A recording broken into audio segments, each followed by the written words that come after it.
Hey y'all, it's Dr. Shamanda. Welcome back to my channel where we talk about all things mental health, personal finance, and overall strategies to live your best life, period. Alright y'all, listen, I know, you like the ponytail because, yeah, okay, listen, I'm just trying to get this video to y'all.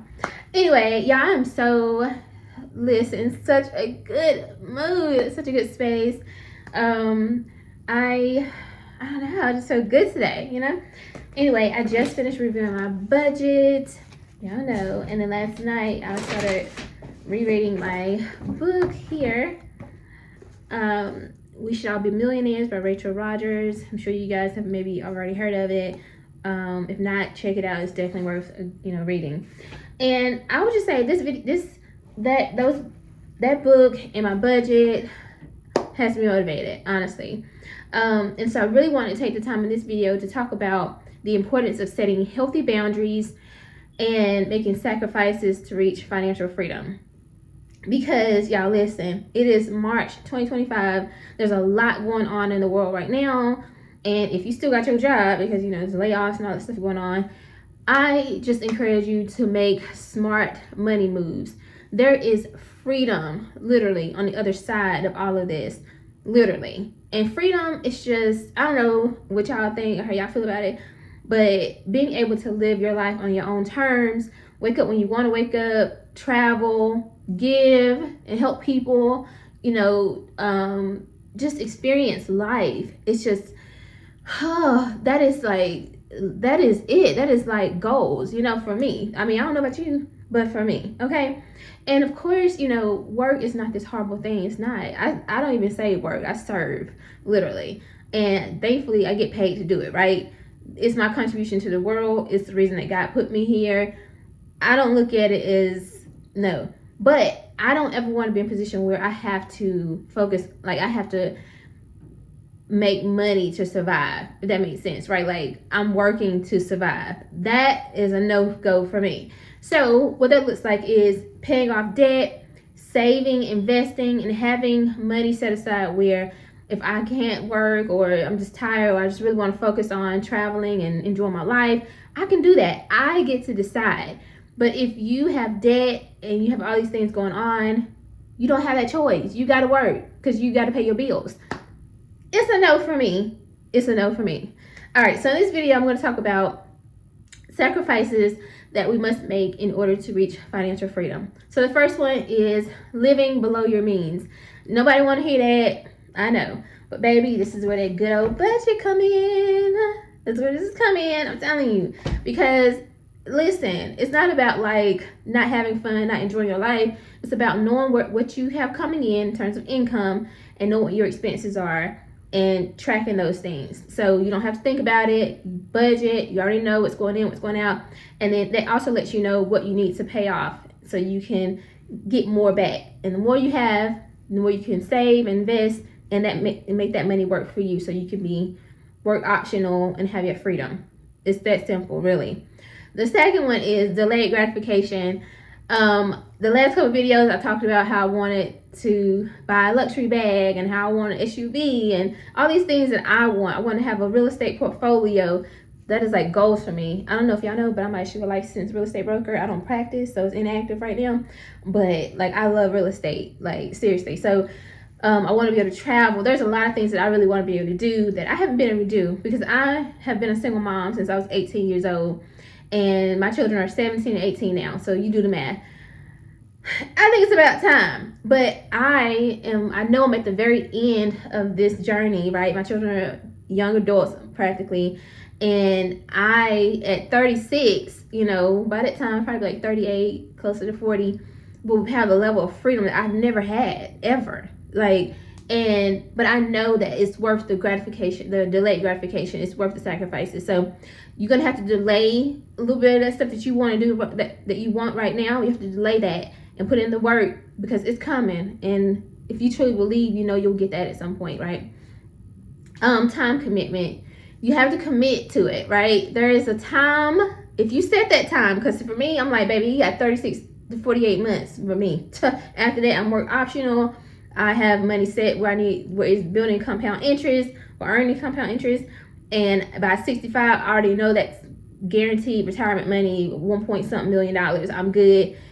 But you have to put in that time. And so for me, I've already locked in, like, okay, I got this amount of time to focus, pay off debt, whatever. It's gonna take a lot of sacrificing. I might feel tired sometime. I'm gonna have to say no to people, whatever. But I know for this time, I know it's lock-in season. So when you commit to that, just set a certain time frame, and it makes it a lot easier. The other thing is you have to cut back on things. So obviously that's a sacrifice. So for me, like, I ate Chipotle for the first time in like over a year last weekend, and I had budgeted. That was like a reward for me. Just things that like getting your nails done. Like, most people get their nails done like every 2 weeks, something like that. Me, I get it done like once a month, maybe every 6 to 8 weeks. Like, y'all gonna see these falling apart before I get these changed. Like, cause this was $70 something after tip. Baby, no. Hair, I get my hair done once a month. That's a blowout. But like in between that, I'm wrapping my hair up. You know what I'm saying? Like, I'm keeping it maintained where I don't have to get it done. Once it gets to a point where it's kind of getting a little, put it in a ponytail, wear it in a bun. Listen, cut back on whatever you can cut back on. Like I said, I don't really eat out like that. I cook. Because it's not worth it to me. It really ain't. And honestly, this weekend reminded me of how customer service out here sucks. Let's be for real. And y'all not about to get my money and then treat me any kind of way and talk to me any kind of way, or not want to give me some extra beans for $12 for this bowl. No. And I got my eyebrows, that y'all still had to fill my eyebrows in. Oh no. So, and I paid almost $100 for that. But I'll talk about that in my budget video Friday. I'll let y'all know. Very disappointed. But anyway, but being willing to cut back on these expenses and things that you feel like I deserve this, whatever. Not right now, you don't, baby, because guess what? If you want to get to the other side, you gotta be willing to cut back on some of this stuff, like, honestly. And also being willing to invest rather than spend. So, for me, I am paying off debt, saving, and investing. This is not recommended. Highly do not recommend, because you should really go all in on paying off your debt and then like focus on saving and investing. Now, I will say, I do not agree with pausing your investing while you're paying off debt. I think you should still be investing at least to the minimum of what your employer will match. You should at least be getting that, especially if you intend to stay with that employer. Like, let's be for real.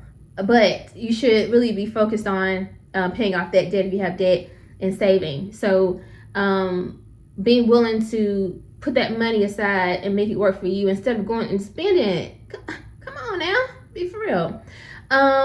You also have to have a mindset shift. Like, know that this is temporary. It will not last forever. On the other side of this is going to be so worth it. I'm going to tell y'all. So I watched, Dave Ramsey he has like a series called like Millionaire Next Door or something millionaire. And it's basically, it follows the lives of like millionaires that are obviously on the other side. And they share how like what they sacrifice to get there and all that kind of stuff.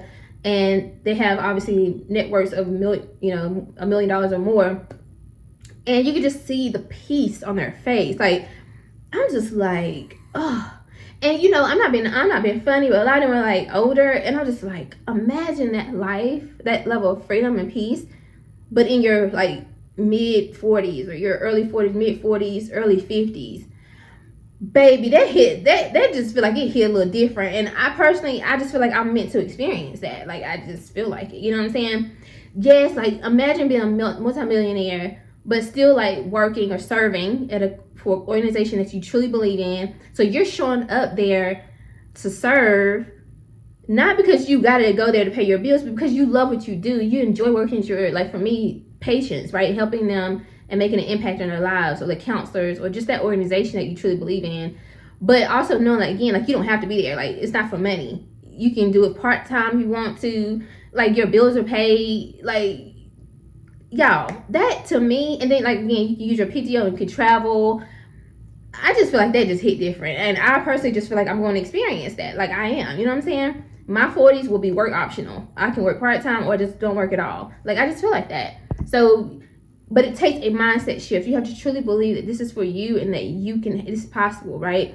And that you're willing to make the sacrifices that it takes in order to get there. And I just feel like I'm going to have me a nice, fine husband. You know what I'm saying? And we're going to be traveling and doing stuff. My kids are going to be older. baby, listen, it's worth it to me. So I did the calculations on my budget just a while ago. And y'all, once I pay off my mortgage and my student loans, which is about the end of this year will all I have left, my expenses is like literally $1,500 a month. Be for real. Like $1,500. Like, are you serious right? Like, honestly, I could do that. I can get that easy. You know what I'm saying? So just think about that. Like, that's all I would need. Like, food, gas, electricity, your cell phone bill, your gym membership.